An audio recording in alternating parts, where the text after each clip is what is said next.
Duncan walked into the office of the supervising bishop, ready to tell him the story of Michael and the events that transpired upon his arrival to his house. Duncan started telling his story. Pulling into the driveway of the small, 2-story Pennsylvanian farmhouse, I had a sense of doubt and uncertainty as to why I was there. The outside was nothing special, just painted white with a blue tin roof. The place looked normal enough and did not give off any negative energy. However, you had told me I was needed there, and as a priest, you go where you're needed. I slowly walked up a stone path that led to a set of concrete steps and proceeded to knock on the front door.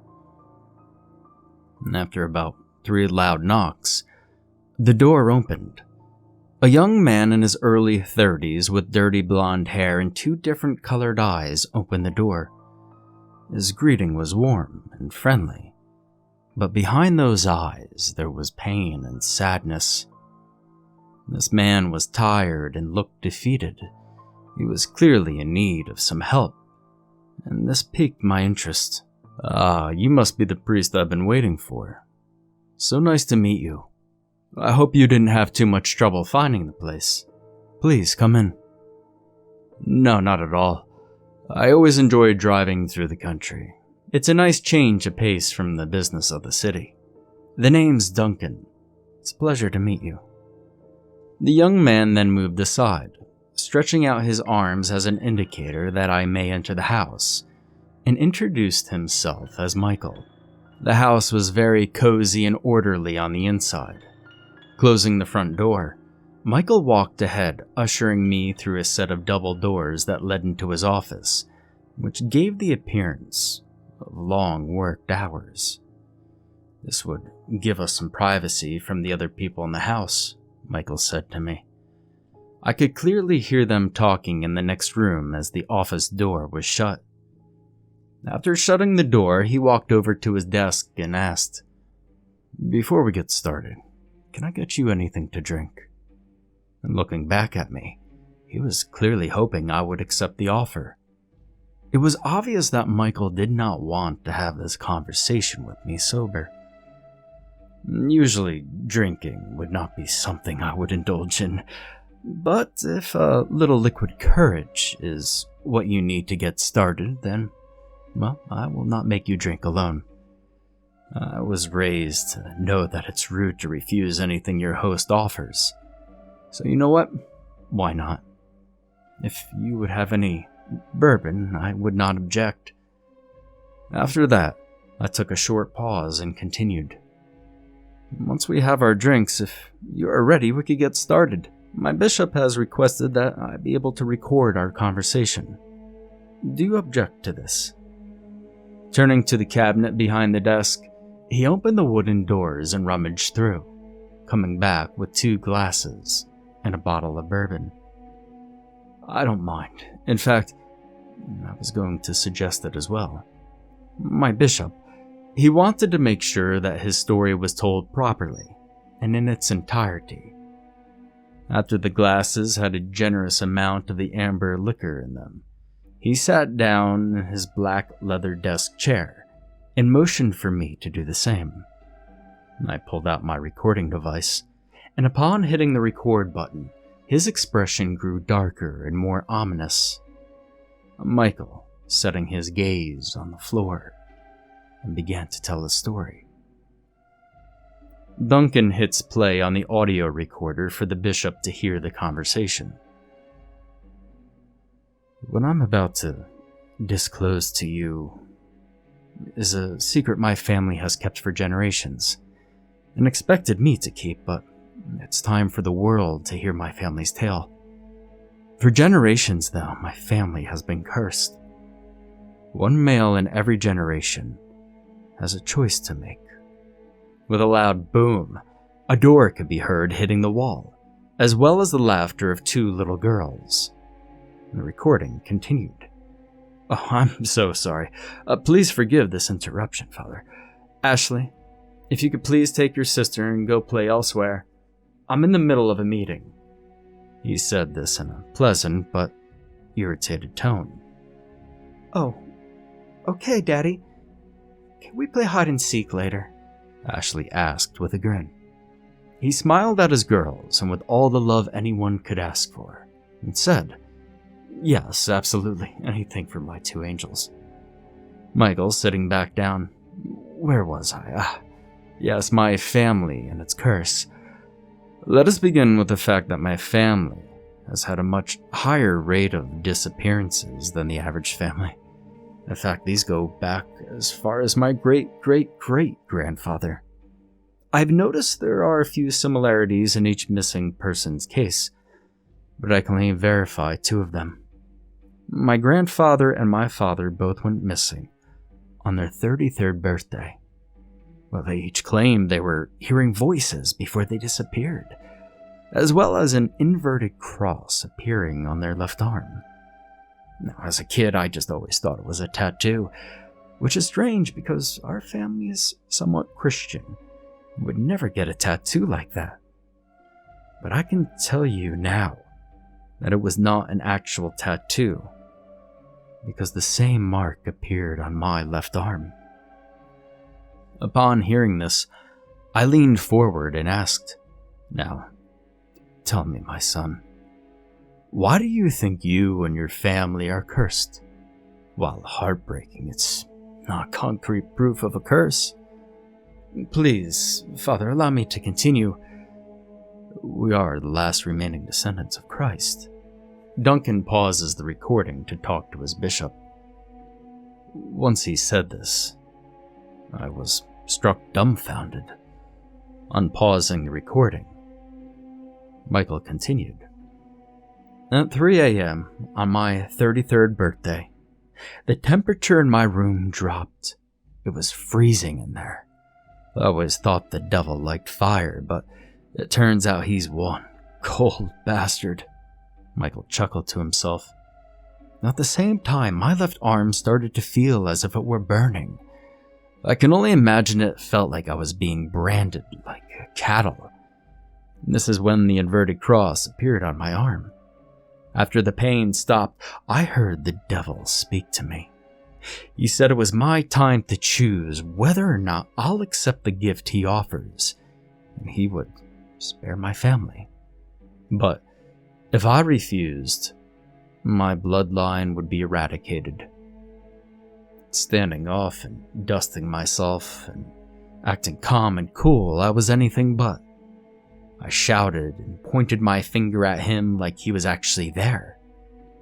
I said, "Listen to me, you fucking bastard. I will accept your terms, but mark my words, but I will be the one to bring your ass to your knees. I will beat you once and for all."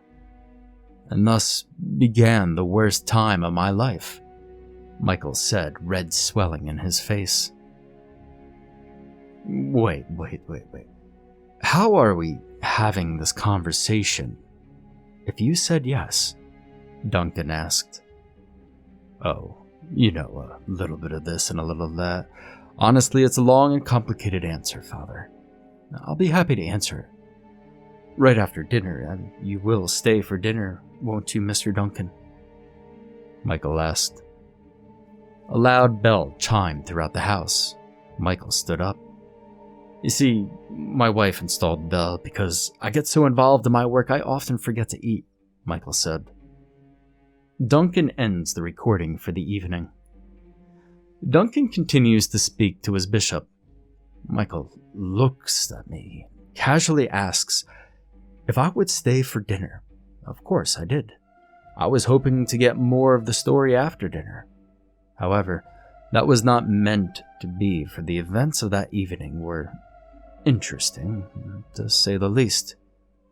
Now I will tell you in my own words what happened throughout the night. We left the office and entered the family room where Ashley and Sam were playing. The seconds after Ashley saw her father, she ran up to him and asked, "Daddy, can you and Mr. Duncan play with us now?" Looking at his daughters, clearly seeing their excitement, he was unable to say no. Absolutely. Let's play. Mr. Duncan, will you join us? Sure, why not? It'll be my pleasure. Now run and hide, girls. We're going to count to 100, and then we're going to come find you.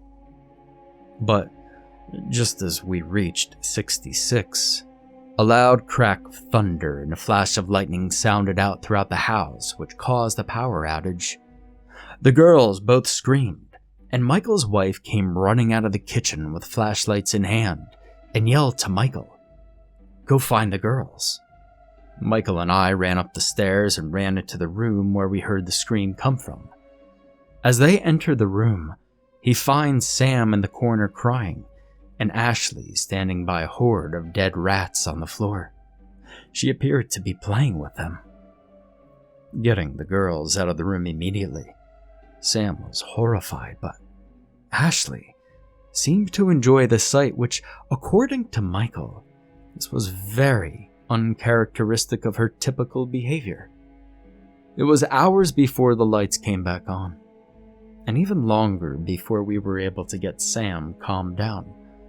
However, Ashley said that she was not scared of the rats, and while talking about the dead animals, she had a hint of a smile on her face, almost as if she enjoyed the sight.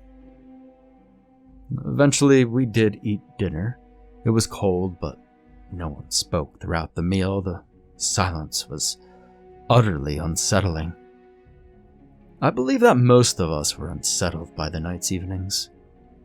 After dinner, I was asked to please stay the night since it had been a long and rainy day, and the events of that night had Michael spooked. He must have felt safer with me in the house. Since I was in need of some rest and did not have the energy to try and get a hotel so far away, I accepted his offer. After getting some rest, in the light of the new day, Michael felt more confident to finish the story.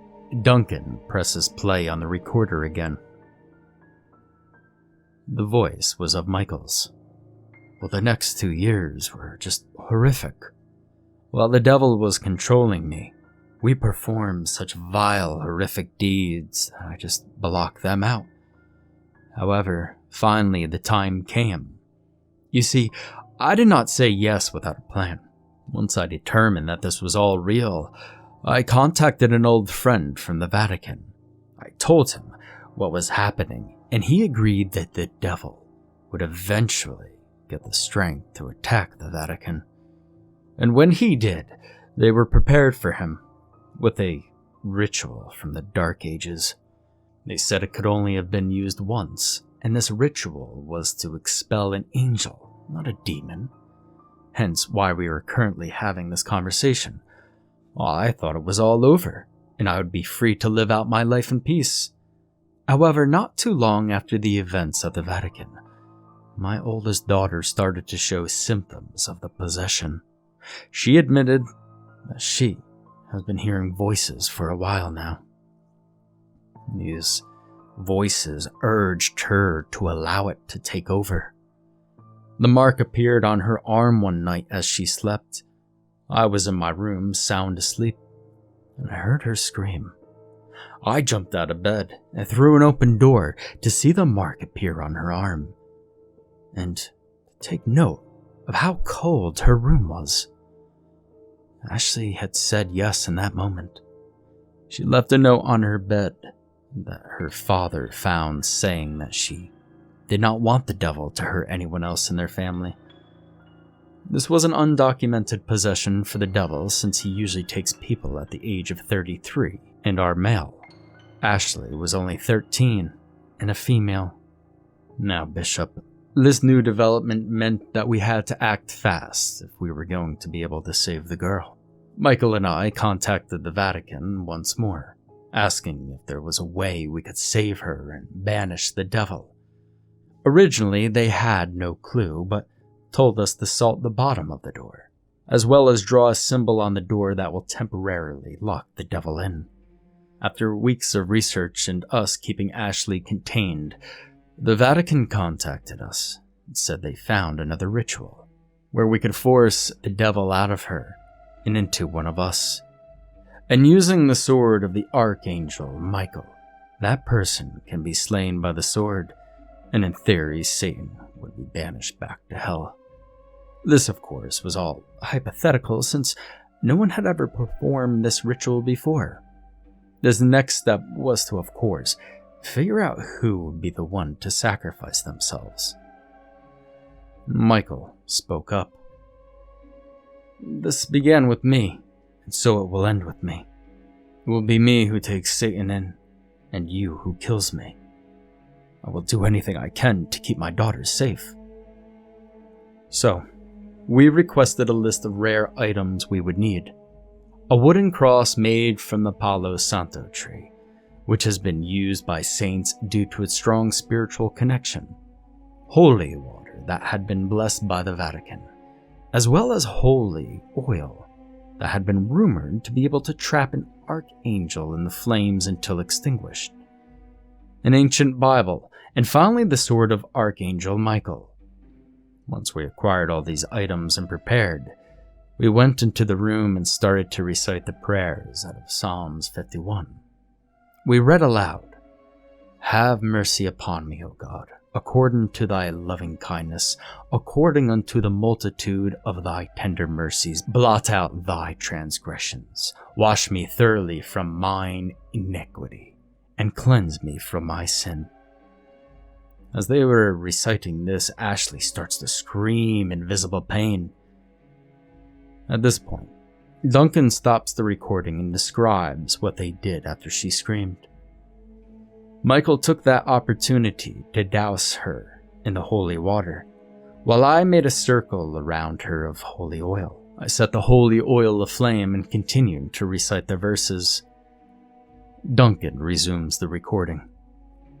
"For I acknowledge my transgressions, and sin was ever before me. Against thee only I have sinned and done this evil in thy sight. Thou mightest be justified when thou speakest, and be clear when thou judge." The two continue to read the prayers of Psalms until Ashley starts to shake violently, and then grows very still. The air went cold, and the devil can be heard in the recording, saying, "I need a willing host. Who shall it be? Or will I end your bloodline?" And Michael screamed, "I accept I am yours once more. Do what you will." Having no other willing vessel he could enter, the demon jumped into Michael. Michael went still, and when he looked back, his eyes were black and without missing a beat. I thrust the sword into Michael's heart. Duncan pauses the recording one final time. As far as I could tell, the ritual was successful. However, Ashley was still unconscious for hours. Hours later, after performing the ritual, Ashley awakes from her haze and curled in my lap, and she asked me, "What happened to my daddy?" And while I believe that Ashley is free of the demon, I think we have another set of problems. Duncan raises the sleeve of his right arm and shows the bishop a freshly burned mark of the inverted cross.